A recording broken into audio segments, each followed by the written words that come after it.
My name's David Green. I'm a specialty registrar in restorative dentistry. It's a 5-year training programme and I'm currently based at Birmingham Dental Hospital in the West Midlands.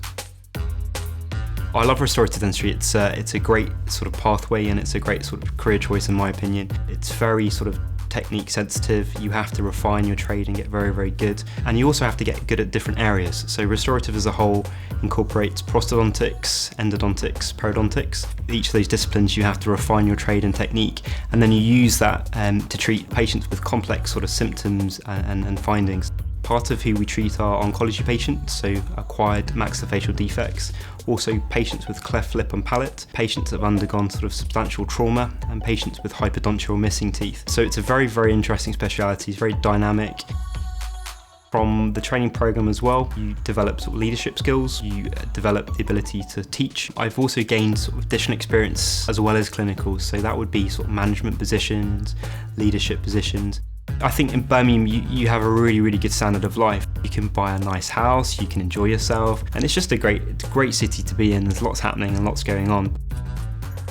Because we don't have any competing dental hospitals, we get the whole broad array of treatment. I feel one of the real benefits of working in the Midlands as well is we've got some beautiful purpose-built hospitals. Also, we're very lucky to work with our maxillofacial colleagues and orthodontic colleagues, but particularly some of the MaxFax colleagues at QE.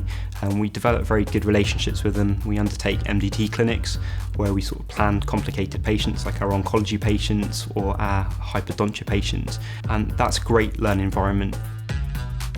So I think specialty training is fantastic. I think it's an amazing experience. It pushes you to the next level. So part of the training is it's a peer review process. So you constantly have people that want you to improve. There's some great opportunities to do some dental core training.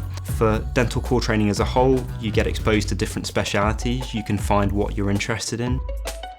Other things I would advise before you pursue a role is to look at things like job specification or personal spec of registrar positions, because then you can look and actually see what skills and what your CV needs to consist of in order to get training. I would advise contacting people perhaps a couple of years ahead of yourselves or people currently in those positions, because it gives you a really good opportunity to learn firsthand what the pros and cons of that training is. Some of the earlier dental core training jobs tend to be split, so you could do 6 months in oral surgery, 6 months in restorative, and this is a really, really good opportunity to get exposure to actually see which aspects of dentistry you like. I'm currently in my 4th year of registrar training, so I've got just over a year left. I've previously done my MRD in prosthodontics in London and also submitted my MSc, so I've got some really, really good grounding. Every single day is reflection, is learning, is developing. I will hopefully work as an NHS consultant, which requires different skill sets. Restorative training in the Midlands has been an excellent opportunity.